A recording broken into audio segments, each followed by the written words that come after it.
Welcome, welcome, welcome, welcome. And it's playing in replay on my phone, so I should have turned the phone up before we started. So, hello, it's been a little while, but we have an awesome guest that's on tonight, and I should not put that there because I'll tip it over and it'll smash on the ground. So what's happened so far is I found my O. For those that have been watching up there. Also, too, I've got a new guitar wall. That's very, very important, so make sure you buy lots of guitars and install your own wall. Support the music industry by buying guitars. And just a couple of things here before we get underway, because we have an awesome guest on today, and I have all these like banners and stuff that I always play at the end of the show. So today I'm going to try and do this at the beginning. Like and subscribe and share and all that kind of business. Support the music. And this is the name of the show, Make Some Noise. So thank you. And so let's get Donna here. So welcome, Donna. How are you, Donna? Well, thank you, Doug. How are you? Yeah, good. Thank you. And thank you for bearing with us to sort out all the tech that goes on behind the scenes. As you know, Facebook just did a random update that just was a new technical high jump that had to happen just before. And I should say, everyone that is watching, please type a comment of some description as we unpack, and we will put it up on the screen and discuss it. So maybe, Donna, straight off the bat, do you want to tell us who you are and what you do and where you might do it? Okay, so I'm Donna Kerrigan, and I'm from a band called The Turnaround, and we are a Brisbane-based band, and we play various gigs and festivals, and we've released a couple of recordings over the last couple of years. We've actually only been together for 3 years in various incarnations. We've had some line-up changeovers, and but yeah, we've just recently released our second album, self-titled The Turnaround, because we used to be called Donna Kerrigan and the Lucky Lips Band. That sounds nice. Yeah, well, we changed that, funnily enough. Oh, sorry, keep going. No, yeah, keep going. I get it. So what's your claim to fame? What's the big claim to fame so far? So far, the big claim to fame is our EP that we released in 2019, which made it to number 6 on the Australian Blues and Roots chart, and came in the semi-finals for the International Unsigned Only Awards out of the US. And wow. We got into the finals of the Chain Awards, the Australian Blues Music Awards for Best New Talent. So yeah, all off the back of the title track, Talk the Talk. So that was really cool. That's amazing, by the way. Like all those awards that you've just rattled off, that's sensational. Like, and congratulations, because Thank you. Being a new artist and getting such amazing awards straight off the bat is unbelievable, actually. And we have amazing. Yeah. And when I'll just do a couple of shout outs to Desley. Hey, says hi, Donna and Doug, looking forward. Yeah, the turnaround, yes. And g'day, Dave. How are you, sir? I've got to stop sitting down here. I've got my eyes in there. There's your sunglasses cool. Open. Yes. Look like Dickie Knee, right? Look, the elbows interviewing people. Yes. Where's my maker's mark? Yeah, grab a bourbon, grab a drink. Yes, so we're talking about original music. Thank you, Graham. Graham's up in Toowoomba. And I'm just trying to share here, and I don't know, it's a tough job. But so you've entered some awards, and you actually have fared very, very well with your awards, and you've taken some out. So what was the motivation for those people watching? What did it look like? How did it unfold? What made you getting into the awards? Yeah, the original music stuff. I guess I hadn't actually written before 2017, not seriously. I suppose I had a fair bit of personal kind of trauma and stuff. Oh, wow. Over the sort of 10 years previous, I lost 3 family members, 3 actually, one after another in succession in 3 years, and a few other bits and pieces that just, I don't know, I just started to write, and I guess the songs just seemed to be there, and they just seemed to need to come out. So I started writing, and then the guys, it was nerve-wracking bringing the songs to the guys in the band at first, but after they approved of the first few, then it got easier, and we ended up with 7 that we turned into the EP and recorded that at the barn at Plainlands out with Rob and Shelley out there. Oh, Steve. Steve, Robin, Is and it? Shelley. Yeah, I know. I went to university with Steve. Oh, did you? Oh, cool. Yeah, we went on tour and we went to Hong Kong, actually, Oh, and wow. there was a few rock and roll stories. Yeah, it was Okay. university. I just went to university. Yeah, but anyway, sorry, I got a rock and roll story. But Steve Robinson's an amazing drummer, Oh, he and is. And a great you need producer too. yes, and it's a great studio out there at the barn. Yeah, It's beautiful. Really nice. you'll have to ask him who turned all the air conditioning off back in the day. So that would have been me. That was But so- you. Yeah. Wow. Well, it was a pretty hard working. We were actually sponsored by Hyundai. So when we toured Hong Kong, that was before they moved the airport. So when you're landing in Hong Kong, I don't know if you flew before they moved Yeah, airports. There was I kid, Singapore, I've landed, but anyway, yeah. I kid you not, there was a plane in the harbour that was upside down in the harbour, like destroyed. It's had a Oh. crash. It's hit a building or something. And so as we were landing, they'll say, "Please close the side window." And of course, I didn't. I was like, "I want to see what's going on." Yeah. And because usually with aircraft, law, you need to open the window when you're taking off and landing, because if there's a stack, the firefighters can look to see who's in. Anyway, hey Darren, how are you? So anyway, yeah, it was amazing. Broken plane in Hong Kong, but anyway, I'll get to the point. 3 gigs a day we did, 3 gigs a day, which is the hardest working band. Probably, yeah. We were playing shopping centres and car shows and schools and universities. And another funny story, Steve will probably tell you. I didn't know what day it was because we were very hard working, and someone kept turning the aircon off, so no one slept. But went to this place, and I said, "Oh, so how is all these, high school projects going?" And the curator actually had a heart attack because we weren't in a high school. That was the day before. That's where I thought we were at. We were actually in like some expensive museum, and I asked him how much of these 1200-year artifacts, how long did it take the year 12 student to make? Anyway, side story, going back to the studio. So after that, so you did your first recording at the barn.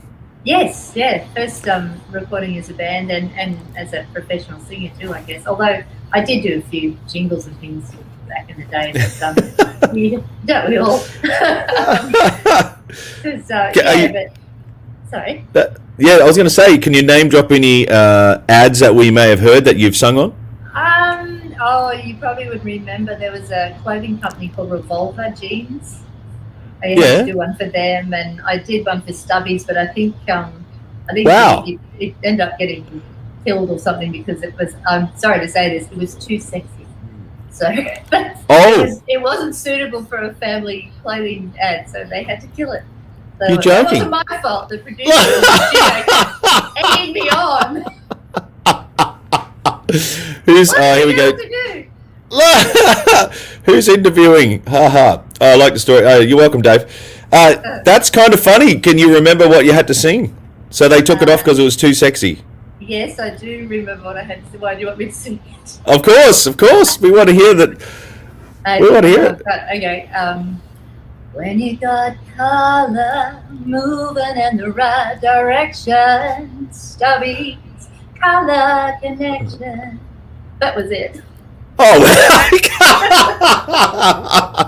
So what was the theme of the music? Was it, acoustic or rock and roll, or was? No, it was very kind of, I don't know. Sensual. Just pop sort of thing. But they kept sort of turning the lights down in the studio and everything, saying, come on, really get into it, make it more sexy, more, more emotion. So I was doing as I was asked, and then it just obviously went too far.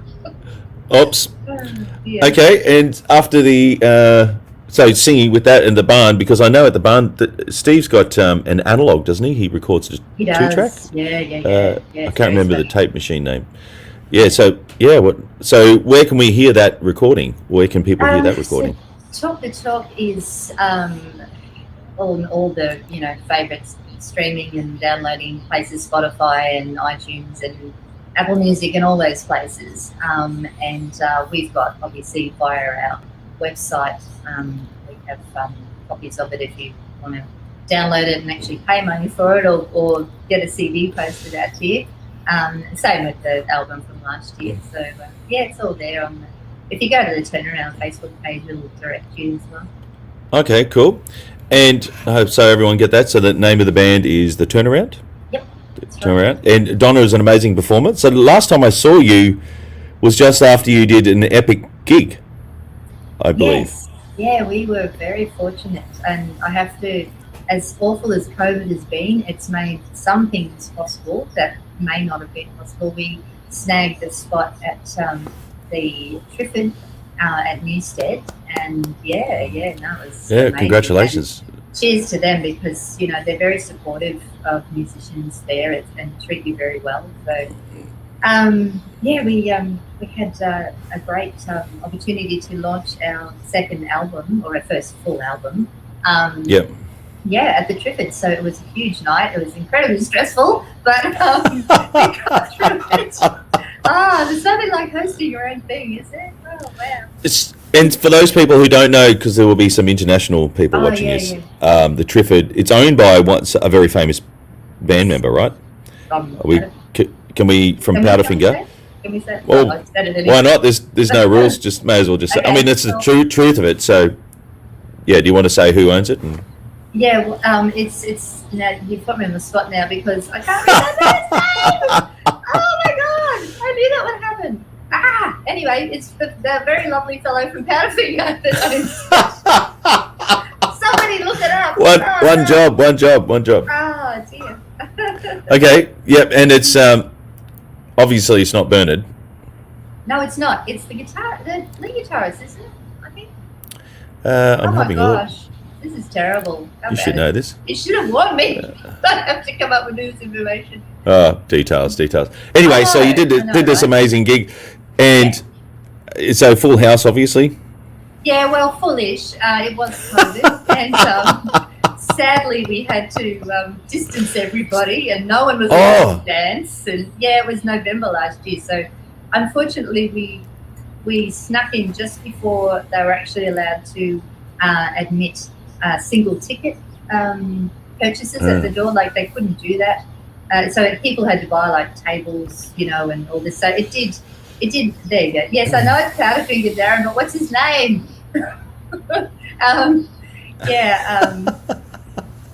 So it sort of did make it. It did make it hard with sales and stuff, but everyone was very supportive, and we had the room was full, and the people were enthusiastic, and it was a great thing for us to achieve as a young band, because we've really only been going for sort of 3 years, really. And again, just reminding everyone watching, the accolades that you've actually done in 3 years is outstanding. And we have someone here from California. Hey, Terry. How you going, Terry? Hey, all the way in Los Angeles. Yeah, that's awesome. And I think you could call me an overachiever, probably. Okay, so from the time that you have, you've done the record, you won some awesome competitions, done a massive gig. So what about a rock and roll breakdown story? So what's something you didn't expect and it's just happened? Probably the most embarrassing ones are the best to tell. Oh, they are, yeah. Gosh. Hey, Terry. They never end, really, do they? I remember, well, actually, this isn't rock and roll, but it's probably the most embarrassing thing that's happened to me as a performer. I have been known to sing at the odd wedding and whatever, and I recall going up to the front of the church or wherever it was, and singing this beautiful song for this young couple that were looking at each other with doe-eyed and adoring and all of this, and I turned to leave the lectern and walk down, and the stairs, I didn't realise this, the stairs weren't fixed, and the second one rolled under my foot.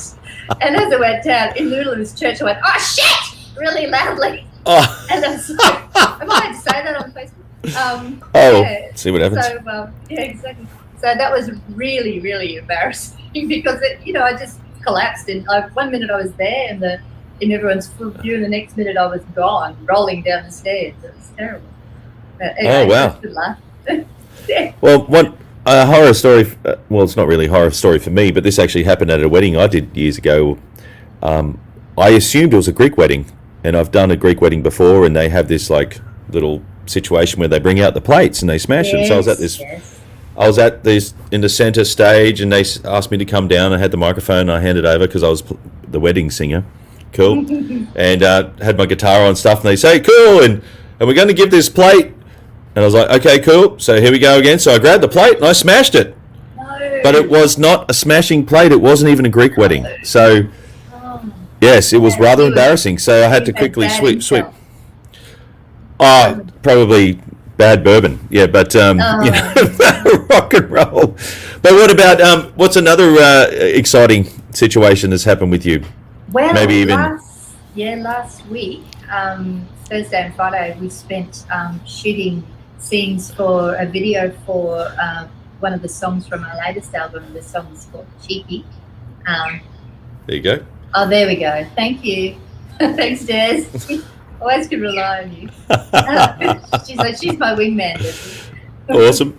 Thank you, Desley. Thank you. Wing woman, whatever. Wing woman. Yeah. So last week we spent Thursday and Friday shooting scenes for a video for one of our songs, which was really, really fun and very different to do.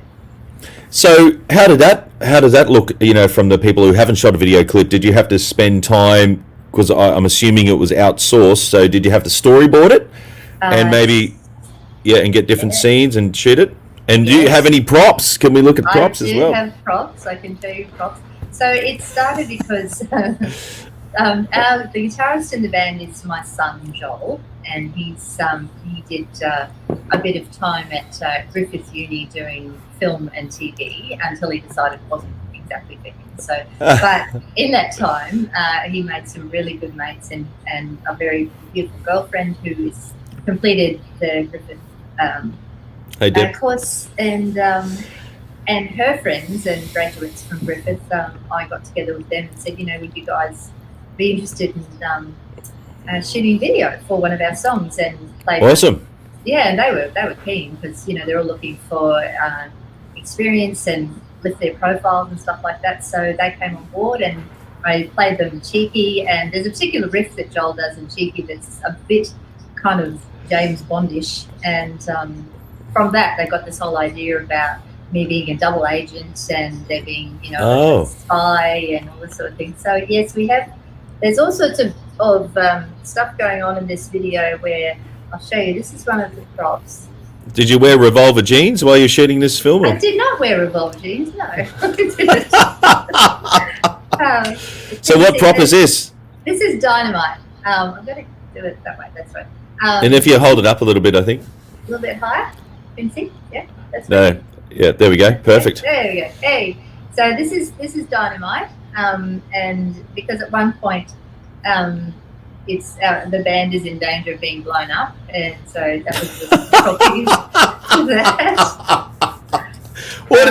We should have started with the storyline. Are we allowed to have the storyline, or do we have to watch the video? I hope you watch the video. It'll be out. Yes, of course. End of March, it should be finished and all edited and ready to go. So yes, look, it's basically a double cross type thing. I have my co-star is a spy, and he's my mentor, and everything's going along swimmingly for him. And then eventually, though, he crosses a line with me because he decides that we should, annihilate the band members, and that's not happening. Not on my watch. It sounds like Doctor Who. That's good. Yeah. So of course, I double cross him. So yeah. Oh, I did watch a movie about band members blowing up. Have you seen that movie too? Spinal Tap. Oh yes. Yeah. Well, I think that's a prerequisite for being in a band, isn't it? Hey Deborah, Doug is dynamite. Yes. Yeah, Doug is dynamite. Only when I'm playing guitar sometimes, but oh yeah. Give it a go. Okay, so the band is in danger of blowing up, and being blown up. What kind of, was it all shot on the same set or the same scene, or did you change locations? We decided to make it as difficult for ourselves as possible, and we chose 4 different locations in 2 days. So we were really hoofing it. Oh wow! Okay. Yeah. So what was the location? Well, we did one. We dressed up a room here at home, actually in the shed down the back, the old tin shed. We dressed that room up to be like a gadget room for our super secret spy stuff.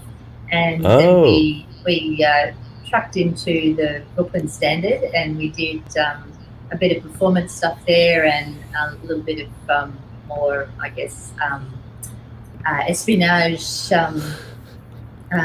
story building at the Brooklyn Standard, and then we took off to a little cafe local to me called the Blue Poppy, and they very kindly let us film in there for one of the scenes. And we have That's awesome. we have one more scene to shoot actually next Friday because we ran out of time, and that's at the Morrison, just at the bar, the Naked Whiskey Bar there. So Yes. yeah, at Wollongabba. So, Know that bar well. That's great. yes, And- yeah, it's good fun.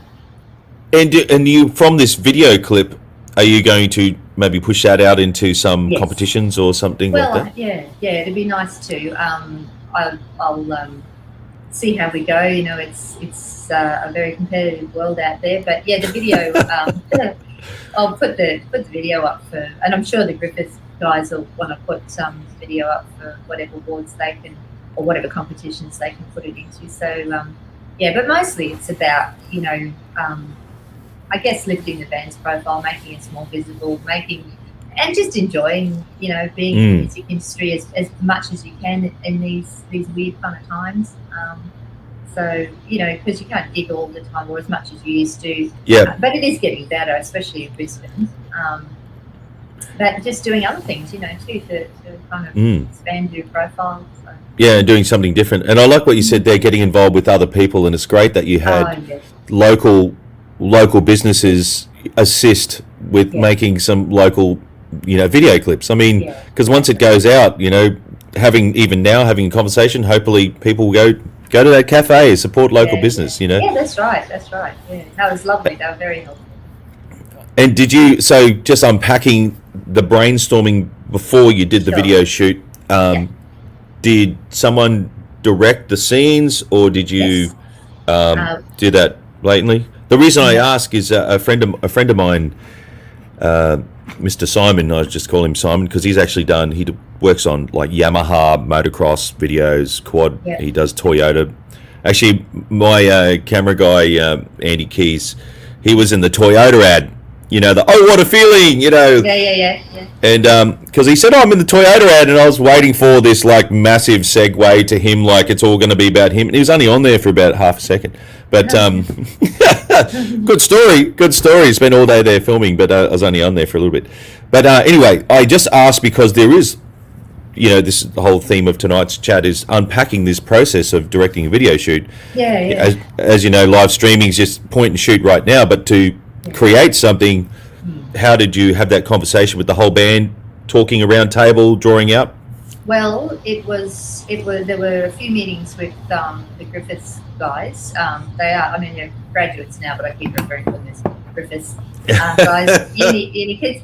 And they were incredibly professional. We had all the roles that you need for any kind of cinematic production. So we had our director and producers, and you know, our cinematographer and his assistants, and all the other technical names that I probably can't remember right now. Did they have chairs from BCF with their names, like director on the back and all that kind of stuff? Sadly not. No, we should. Damn, missed opportunity. No, got to take the camping stools next time, make that happen. I know. Well, I'll do that for next Friday because we've still got one scene to shoot. So I'll check it out. Okay. Yeah, sorry, I interrupted you. So, yep, you had everyone so there. We had these meetings, and you know, there's like product design and the artists and everything, and then they gave me a budget, and so I knew what it was all going to cost, and then we started. Oh, wow. You know, yeah, it was all very professional. And on set, you know, they all had their roles, and our director would, you know, direct, and everybody did as they were told, and there was no kind of mucking around. It was really well done, and they achieved. Oh, they have a fellow too that looks after the schedule. So if you're shooting a scene and it's taking too long, then you know this fellow will say, "Well, look, you've got 5 minutes on that shot now," and that's it. And everybody's like, "Yep, yeah, okay, moving on. We can do that." Wow! So you had a good cop, bad cop. That's it. Next. Yeah. And you know, wow. we had plenty of direction from our director and ideas on, what you were thinking when you were in the scene, and you'd have to shoot it sort of, from my point of view, from my co-star's point of view, from all this sort of thing. We had extras that came in and danced and stuff at the Brooklyn Standard, and so it was like a mini movie, really. That's awesome. What an experience. Yeah. Oh, it was fantastic.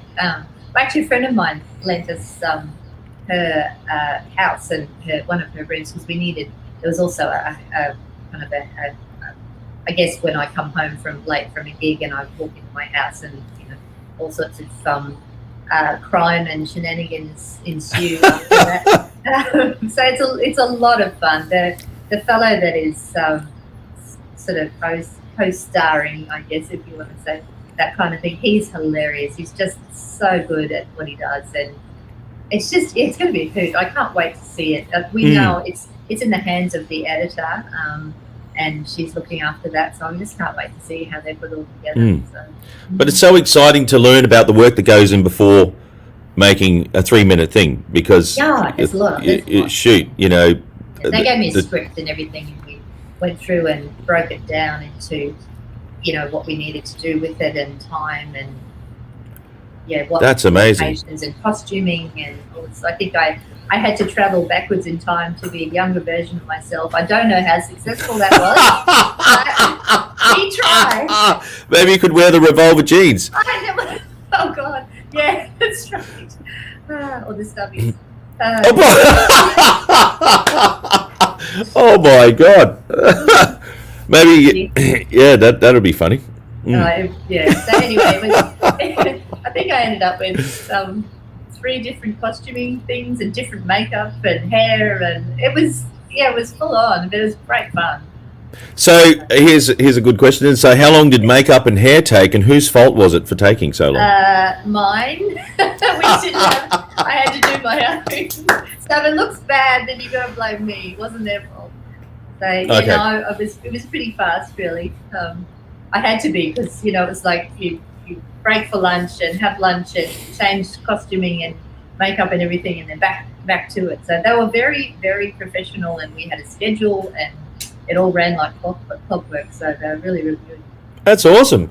I wanted to ask too about an expectation that changed, and I'll give you an example. I did a shoot for the state government arts campaign a few years ago. They wanted someone who was blistering on guitar, and I said, I could probably do a little bit. And so I went along and took the whole band there, and we were all ready we're sound checking, line checking, and making a racket. And the director comes in, he goes, really love how it sounds, but we're going to have a silent set. And I was like, What does that mean? What does that mean? So had all the Marshall quad boxes and all the kit all rolled in, massive drum kit. I kid you not, everything that went to tape, I was miming. Well, actually, we had to mime ours too, being that Oh man, so. It was the most un-rock and roll. So as I'm like doing this, he's like, head to the left, 2 o'clock. So okay, now look up, open your mouth. And I was like, okay, cool. That's it. It's very unnatural in that way. Yeah. And it was kind of funny because they set up a little what are they called? Is it with the little railway track, the dolly or something? Yeah, dolly, yeah. So they had a dolly with this big camera on the side, and some dude on it, another guy just pushing him like a wheelbarrow, except the track wasn't that long. I don't know, maybe 12 meters or something, and I'm thinking, okay, cool, this is going to be fun. So they had the track up, and as they're doing a panning shot of me trying to shred, as it goes around, I couldn't help but look.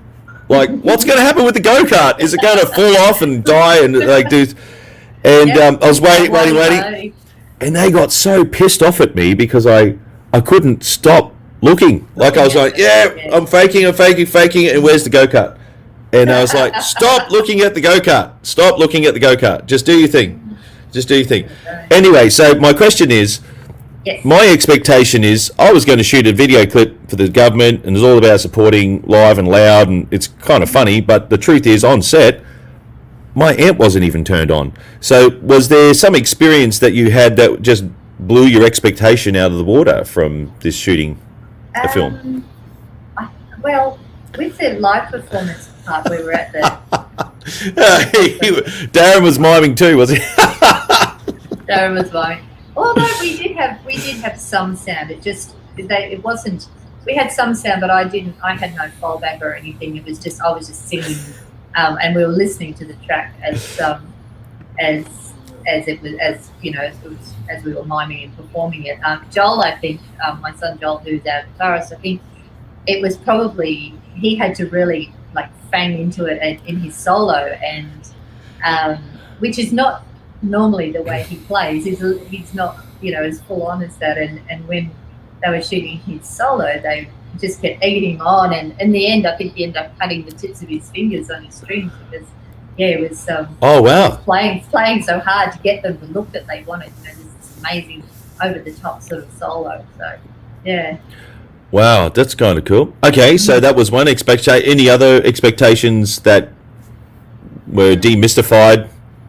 Well, actually, there's a lot of standing around. There's a lot of standing yes. around and waiting and lighting adjustment and repeating the same shot. From different angles and having to remember where you had your elbow and how you tilted your head. Was it this way or was it that way? And continuity stuff. That was sort of demanding to make. And I mean, they have people to check that, but just to be conscious of you might do a shot where they focus on your face, and then they'll also have to do that shot from over your shoulder so that they're focused on the person that you're speaking to. So you have to be doing the same kind of motions with your head or hands or whatever that you were doing when it was focusing on your face. So that was very interesting. Wow, that's kind of cool. And when so here we go. Stop bumping your elbow, Donna. You know what, Darren? You just need to go to bed now.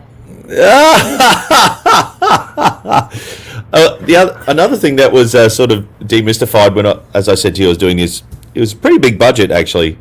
They had lots of things going on, but what I found really, really, we got an elbow comment here. Elbow work, not Doug's strong point. Thank you, sir. Very funny. The other thing I was demystified about is when the director would say something, like all the little, I don't know what you want to call them, all the people working on set, they would run. They would run between cool. And so the director would say, okay, I want the blah, blah, blah shot with the blah, blah, blah piece of kit. And, and then he would go to the coffee van because there was like 10 or 12 trucks, I don't know. Oh, there was actually I remember a couple of semis. I had some big gear there. And anyway, I asked, why is the director leaving the set? Like, he's just given an instruction. And then they said, well, because he knows they're going to do this on the clock. So, because he knows what he wants, he knows it takes 6 minutes to do a recalibration, or it'll take 8 minutes to do a recalibration. But I was actually very surprised. Moving all the kit, everything took 10 minutes because they work really, really, really quick and running around. And so as the artist, I was like, okay, cool, excellent. You know what? The director's having a coffee. I'm going to go get one too. And I got yelled at. Get back on set. You're not allowed to move. Just stay on set. Stay on set. And they need to know where you are. Yeah, and the lighting director was like going off like, I can't change the lights if you keep moving. And I was like, I don't know. That was the first time on a major set. And so, I had to just stand there. Just stand there and wait till they move the railway track, move the go-kart. I thought they'd stack it. But anyway, that's so cool that, understanding all that. So the next step, so the video will be edited then. As a new band, do you have any marketing concepts to make it happen? I think what we'll do, what I'm going to do, because we haven't put the album as a whole on Spotify or any live streaming yet. We just put it through Bandcamp and SoundCloud. Actually, it's there, the Turnaround album. But what we will do is do a bit of a campaign and do a lot of Facebook and social media promotion. Just get people's interest. I've got lots of shots and a bit of selfie video and stuff that we will promote, and there's also things like, I don't know if you are aware Yes. of the Yes, sorry, I had to ask for a coffee. Yeah, but yeah, so you Facebook. there's people like that Free Noble, who does that women's substance thing. Oh, wow. You can put videos. You can put videos into her, and if she likes them, she'll put them up on her page. She's put Cheeky, actually, the song was up on her oh my god, podcast last Friday night, coincidentally, which is when we were shooting. So Oh, wow. yeah. So she's put that up, and she put another one of our songs from the album up during Valentine's Day. So there's things like that you can do, and I guess just encouraging everyone to share it with social media, and I'll put it on Triple J Unearthed and places like that as well too. Yep. It's just plugging it the whole time. Yeah, because it's that really difficult. Because as you're probably following my pages, I'm in the midst of recording. Yes. Right now, it's very exciting working with a producer. Yep. I mean, I would love to name drop, but he's so modest he doesn't want me to. So. Oh no. But if you've been around for a while, I don't know if you remember Red Zeds. Yes. Yeah, so he's the guy. But and he's been there for a lot of indie bands starting up and starting out, blah blah blah. But it's really cool working with someone with a different skill set. Like, I really open my eyes and ears to different things. Anyway, making the art, though, he likes to make it old school, Captain Joe. So there was no gluing together. And, of course, writing odd time songs, it's quite demanding. So we tracked and played the stuff. Is that what you mean? Yeah, what went to the record was played in the one take. Yeah, so it was very, very taxing, in a good way, just to level up. You got to be, the band's got to be on. It's a whole unit thing. So but I know anyway, what you mean, that we had an experience with some of the songs on this album. Actually, if Darren hasn't gone to bed, he can ask him. Because he had to play bass continuously, just hammer away at it, through the whole entire song, because there was nowhere to stop without, losing that feel. Continuity, yeah. Continuity. On quite a few of the tracks, he just had to, go at it all the way through, from beginning to end, and not make any mistakes, and keep the energy up and the timing perfect. And yes, I was quite demanding sometimes. Yeah, and I think that one word "feel," this is the analogy that I use to say, if this is time, is if your band's playing on top of the time or forward or back of the time, but this is the funny thing, the main groove needs to be consistent in the feel, but even John Bonham from Led Zeppelin, the feel pushes and pulls, but the magic happens with that tension. Oh no. But the thing is that magic only happens when there's every mind and heart is in the same place. And it's really hard to take a sonic photograph or recording of that. Yeah, so that was good. It was good to be pushed to have a new experience. So I'll be doing exactly what you'll be doing, some of it's instrumental, so I don't know about the videos, so... But it sounds like you had a... I think even if it's instrumental, I think if you come up with a theme for how you want to portray the music. He's tough. Bass fingers. Yeah. He was great. They were all the three of them were brilliant. It's a big music record, so that's awesome. No, they're really, really. They're a great bunch to work with, and I'm very blessed to. We have a team now in the band that, and we work really well together, and workshopping with them is fantastic. Oh, that's great. That's really good to hear, because that's another thing. How do I say?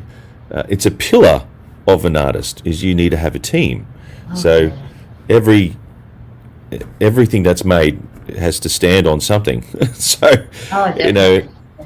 Well, I You know, can't. I mean, I'm not a wonderkind that can play every single instrument and produce it all myself. And I find I would come to them with, you know, lyrics and melody with me and my guitar and or keyboard, depending on what it was, and just sit down with them and we just, you know, start workshopping it, and it would sometimes it would change a lot, and sometimes it wouldn't. Sometimes the song would remain, you know, similar to how I had kicked it off, but sometimes it would go from major to minor and a more, I don't know, almost pop feel to a jazz feel or something. It just depended on whose suggestion took off and we all went with. So that's all right. And when you do workshop the songs, do you workshop the songs in one sitting, or do you do that over many times? Over probably, I think on average, probably maybe 3 times we would massage the song. Yeah. I think I feel if they're not happening instinctively and intuitively, I tend to drop them. If it feels like their work, I just think, yeah, no, you're not meant to be on this album. Okay. And I kick them off and go. You kick them off. Whatever the next thing is. That's the songs, not the band members. So. It's funny because I remember reading, I think the Red Hot Chili Peppers frontman, I remember reading an article, or maybe it was his book, Anthony Kalidas. Mm-hmm. So when the Chili Peppers do a record, they record all these songs, and yet the band don't decide what goes on the record. They leave it up to someone else to make it all connect. It's kind of weird, but kind of cool. I mean, they've been doing it for a long time, so I guess that's the process that works for them, because if it's outsourced, there's no fighting. Well, that's true. And I think, well, there is that.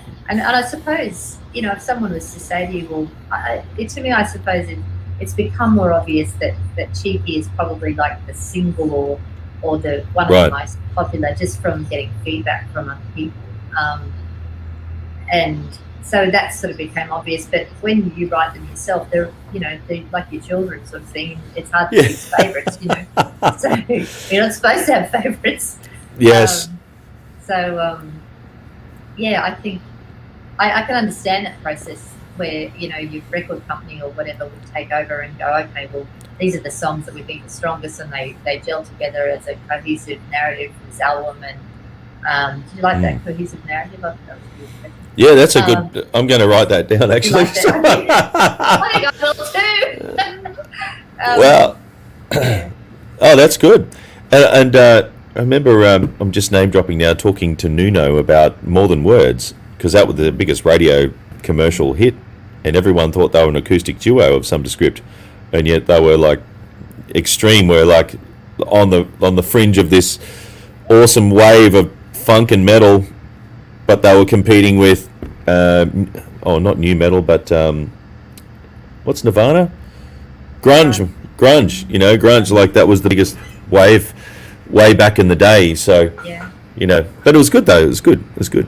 But maybe finishing off, what's 3 things you'd tell other people that they would do in the future if they're in making music of some descript?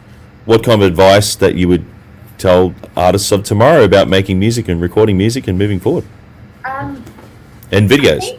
I think a general rule that I go by is the answer's never no until you start or until you stop asking the questions. So you just keep trucking on, and you have to have faith in yourself and the product that you've got, and if it feels right to you, if your gut instinct is there, then you just keep going, because there's always going to be people who may not like what you're doing, or they may think you should go a different way. But I think, yes, take advice, take it all on, digest it, but be true to yourself, because you're selling who you are. And if that isn't truthful and authentic, sincere people that you are playing to, and you're there because you love music and you're making a connection with the people that you're playing to. So if that's not sincere and honest, then you're not going to get anywhere. I don't believe. I think it's who you are that is what you have that's original Yep. to give to the world. So stick with your gut instinct on things. Take advice, and just don't ever stop trying. Just keep going, because you and make opportunities for yourself. I mean, that's what we did with this video. We weren't invited to do that. We made it. And Made it same happen. with the recording. We decided, well, we're going to do it, and we put the work in and put our money where our mouth was, and we did it. So I think you have to invest a certain amount of time and money and It's an investment. and sweat in your career. So yeah. So I think I've lost count. You said I counted up to 3, but I've lost count after 3.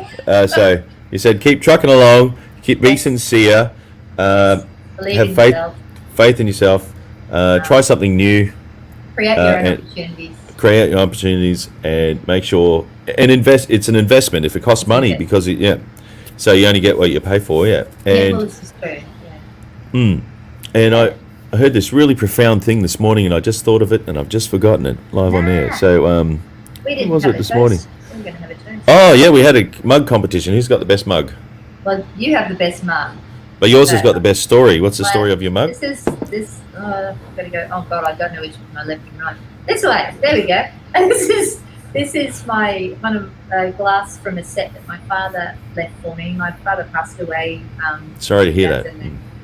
2010. 2010. Yes. God bless him. These glasses he left to me, and my dad is the one in the family who had this most glorious voice. He used to go around doing, Perry Como and Dean Martin and all those sorts of Crooning crooner songs in the backyard. right. And the neighbours just used to love. They just stop everything and just listen to him. So cheers, Dad. What's that one? Yep. Cheers. Yep. Dad. Wow. Thanks for having me on, Doug. This has been awesome. Hey, no, you're welcome. Thanks for coming on, and thanks for everyone that's watching around the world and is going to be watching it on the rerun. And I think this is really good to unpack the process to making a video clip, because I'll be doing it very soon. Nice. Do the live streaming thing, but Yep. yeah, that's good. But we need to check in again. So next time you got something else cool that's happening that's on the scene, because you have actually achieved so much in a short amount of time, Yeah, and add COVID in there too. Oh, yeah, that's right. Very grateful, very grateful and humbled by the experience. And these people that run these competitions, it takes a lot of work, and they, I appreciate that, and I appreciate, the people who put the ABBA charts, the Australian Blues and Roots charts together, because that just doesn't happen. That's a lot of collating of every time a radio station, community radio station, puts a song on the air. It's has to be noted and submitted to the people who put the charts together, and then it's got to be all and every month they put out who's at what who's on position. top of the charts. So at the moment, I think, I'm not sure what's happening this month yet, but last month the Turnaround album came in at number 13. So congratulations. Yeah, thank you. So hopefully we'll keep trucking on up the numbers, but yeah, very grateful to be there at all. So. That's amazing. Yeah, sensational. Well, I'm going to wrap it up there. Thank you to everyone that's watching, but stay on the line for a second. Sure. And thanks, Donna. Big round of applause. Thank you very much for having me. Yeah, no worries. Thanks for being all over the tech too. That's awesome. All right, I'll just be 1 second. It's unusual. See, sure. So thank you very much, everyone that's been watching, and please like and share. And I'll just get my little banner here. So that gives some insight to a local band here, Brisbane, Australia. It's for those people watching overseas. Check out the new video that's coming up very, very soon, the Turnaround, and I'll get Donna to put the link for her sites in this feed, so you can actually follow that up. Make sure you follow their page, like and subscribe. And this is my Facebook. Well, if you're watching it, you probably know exactly where that is. Also, I have a YouTube channel, and I need a friend, so please follow that. And it's probably about it. And also check out the shop, makesomenoiseshop.com. So lots and lots of hours, makesomenoiseshop.com. Please check that out. Cool. That's music gifts. So if you have a birthday, everyone has a birthday, everyone has Christmas, you need to go to this shop and buy a music gift. Spent a lot of time working on that, so please check that out. The future of gifts. And I've got my little button over here. Here we go. See you next time.